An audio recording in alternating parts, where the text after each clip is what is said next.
Once again, forming a left shoulder, a head, and a right shoulder, similar to what I think is happening right now. What are we starting to notice? Well, buckle up because it's probably going to be another crazy week in the market. Trump's downplaying tariffs, but everybody is freaking out about it. Not only do we have political tension with tariffs, along with uncertainty on inflation, but we also have Atlanta Fed GDP absolutely collapsing, going from +2 to now down to negative 2.4%. We're also watching Bitcoin sell off this weekend, so it will be interesting to see if we get some price stability going into Monday.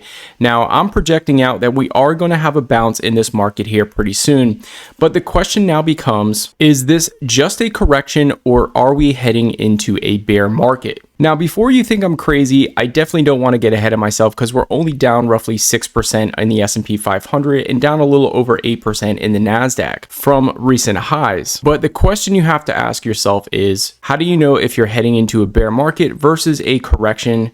And obviously nobody knows right now, but there is some indications that we could be heading into a bear market, and I want to bring this to your attention. We are not even in correction territory. Just for a heads up, a decline of 10+% or more could be a correction, and anything above 20%, we are heading into a bear market.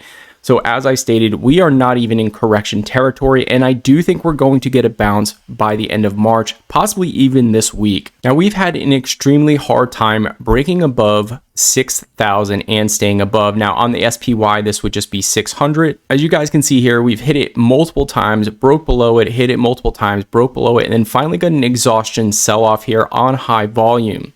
So what is this telling me? Well, a lot of things are getting pulled down here and the VIX jumped up. So there is an exhaustion here where I do think we could rally back up to possibly test this trend line once again. But as we get into April, I have concerns as moving averages are going to flatten out here if we don't get any positive catalyst. Now below here, the blue line is the 200-day moving average, and that is where Jerome Powell literally came out and spoke and caused a rally right off of this trend line. Now, I tend to think we're going to get possibly a 3.5 to 4% rally just based off of this exhausted move to the downside. Everything is pretty much extended to the downside. We're getting to oversold conditions pretty quick. And I do think that this coming week, we could see some rallying here. Maybe it'll be choppy once again on some news.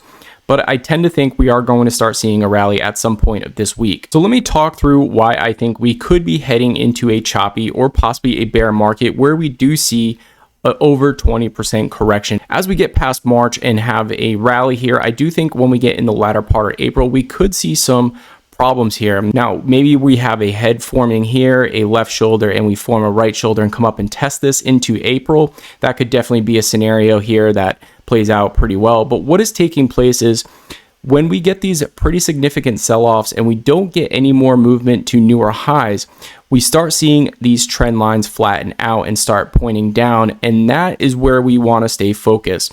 Trend lines tell us the direction of an equity. Moving averages are telling us the healthy direction of an equity. So the healthy direction, obviously we can see here by the 200-day moving average, has been pretty clear in an uptrend and actually hasn't touched the 200-day moving average in some time. Yes, we got close here, but we did touch it, and this is now starting to show that maybe the market is starting to falter here. We're starting to touch and break below the 200-day moving average. If we don't get any sort of catalyst that pushes up to newer highs, these trend lines are going to start flattening out and start pointing down, which then puts downward pressure on this market. This is a 1-year daily chart. If I pull it out to a 5-year chart, the interesting thing I want to show you guys is take a look at how this yellow trend line is now broken down and starting to point down on a longer term trend line, which could mean that forces are pushing it down. In the short term, yes, we can get a rally and this will still be intact on the longer term chart, pushing it down on a longer term basis. But this is really reminiscent of not that long ago when we had a hard time breaking above 450. Once again, forming a left shoulder, a head, and a right shoulder, similar to what I think is happening right now. What are we starting to notice? We could be getting a similar formation here. And so how far was this sell-off? So if we take it kind of peak to trough here, we're looking around 25 to about 27%, which would put it in that bear market territory where it smacked that yellow trend line that I have drawn. So now let's take it to the top of where we are. As I stated, I do think we're going to rally, possibly carve out a right shoulder, get rejected once again at 6,100 or about 6,000. And then from those levels, we'll take it peak to trend line. We're looking at right around a 16.5%. So I think this is where we're going to start settling in. Is yes, we've had a 6 to 7% decline, but I think I'm showing you guys here from a technical basis here. Also, when we line it up with GDP, we line it up with concerns about inflation, and I start looking at maybe end of April, we start rolling back over here after this rally. I do think we can see close to a 17% decline.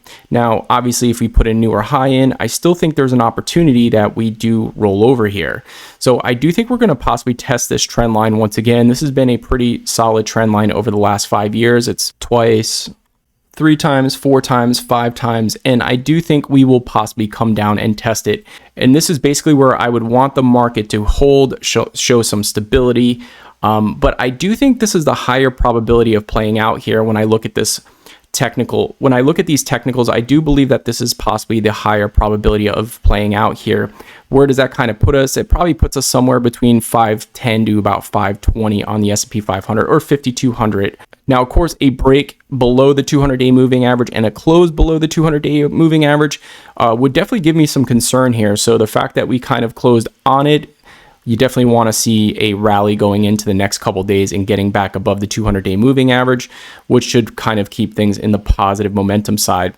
So wanted to kind of come on here, touch base. Hopefully everybody enjoyed a quick technical analysis on what to expect this coming week. And as always, guys, appreciate your time, and we will see you all in the next one.